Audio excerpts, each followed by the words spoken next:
Let's find the exactly page that I stopped in the last video, because I don't remember. I think it was page 44, 49, I think.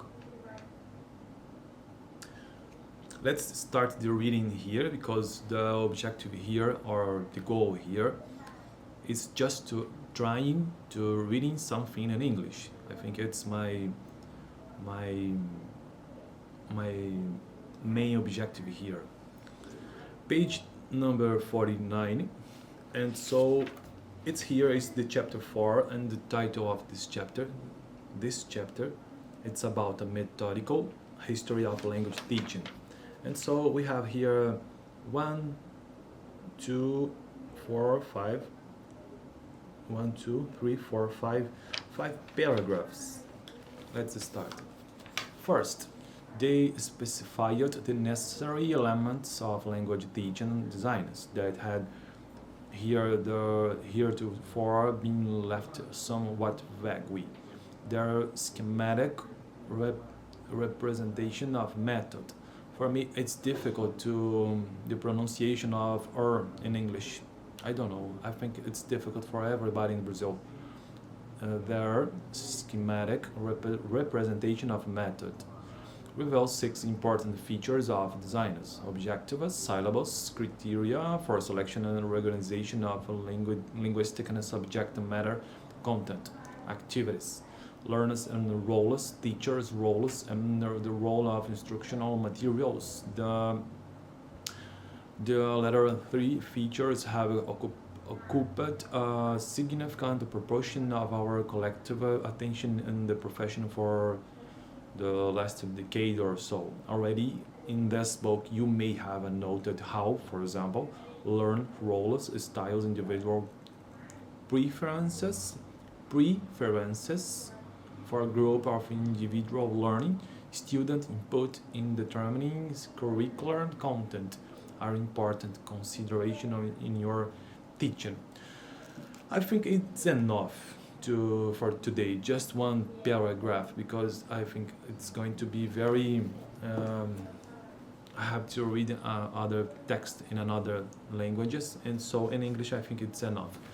So the book that I'm reading in English, it's the name of the book, Teaching by Principles, an interactive approach to language pedagogy. And the specific chapter here, it's the chapter 4, a methodical history of language teaching. I think it's an important book to know something about the method, approach, and the techniques, specific methods, how to teach, or how to understand the language teaching. And so here we have a lot of methods. For example, the grammar translation method, the direct method, the audiolingual method, Suggestopedia, community language learning,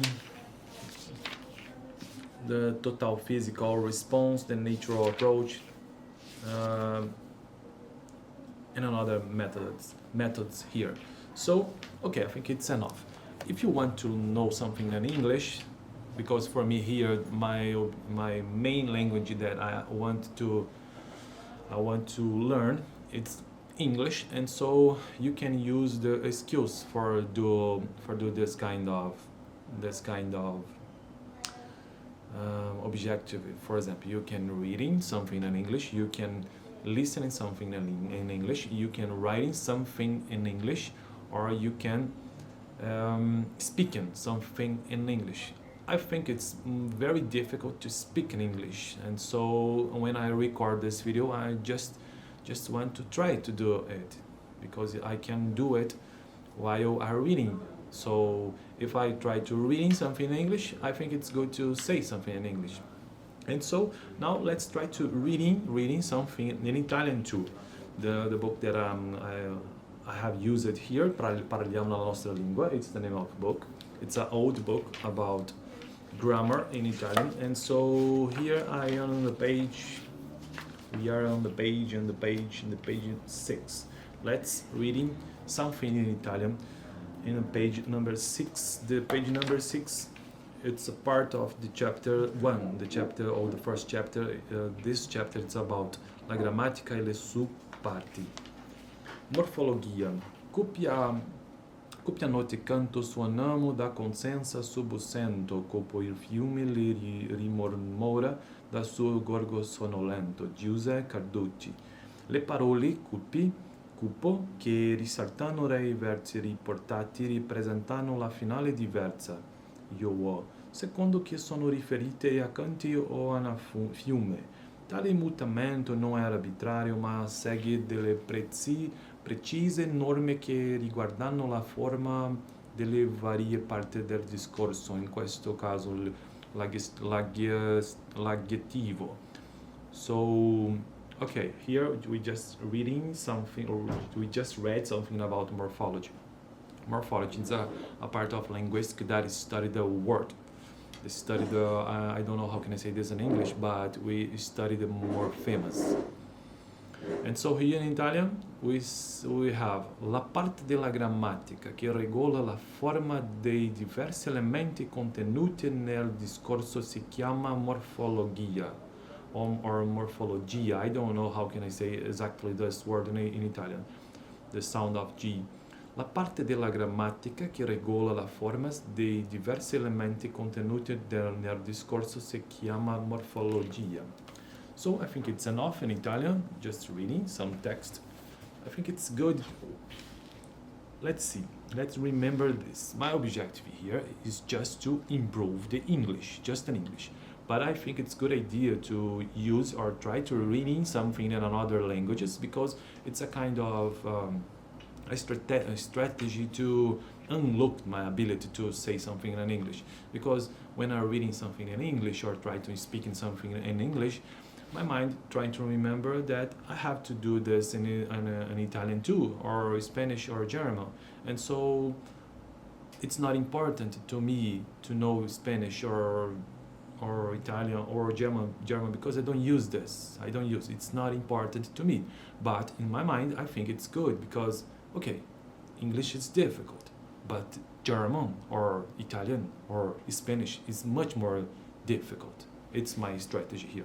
Okay, let's do the Spanish by images. It's the book, old book too, and here we have the consonants or vowels. Vowels, we have the same vowels in Portuguese.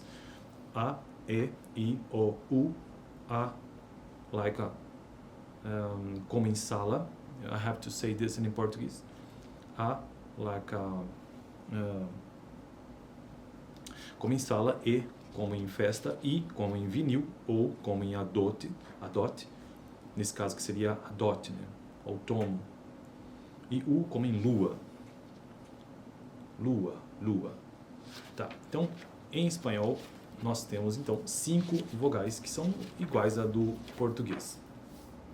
E aí, então, só para finalizar essa parte do espanhol, alguma coisa de leitura em espanhol, né? Eu gosto desse livro porque ele tem a transcrição fonética logo abaixo. Eu sou um homem, eu sou uma mulher, eu sou um muchacho, eu sou uma muchacha. Eu sou um homem, eu sou uma mulher, eu sou um muchacho, eu sou uma muchacha. I like this book because this book we have a phonetic transcription below the end of the page, for example, here. It's very nice. It's a kind of collection. We have okay, it's finished. It's enough for today in Spanish. We have a kind of collection here. The English by images, the German by images, the French by images, and the Spanish by images. And here, let's try to know something in German in this book here, or the German by images, okay? And so let's see about the vowels too. I think it's enough for today. Vowels in German.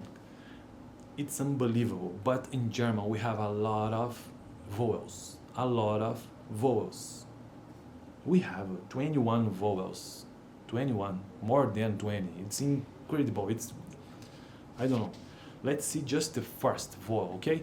The first and the second vowel. Man, A breve como em fato. A. It's like Portuguese or English. Wagen. A longo como em sala. Wagen. Var. carte, carte, carte, carte, carte. And so I think it's enough for today. And in German we have a lot of vowels, and specifically the letter A, we have two sounds here. The A very short and A and long A, okay? Just two vowels A. Thank you for watching this video. In the next video, we're trying to say something in English and Spanish, Italian, and maybe German. Thank you. I have to turn off my camera in the camera. Sorry.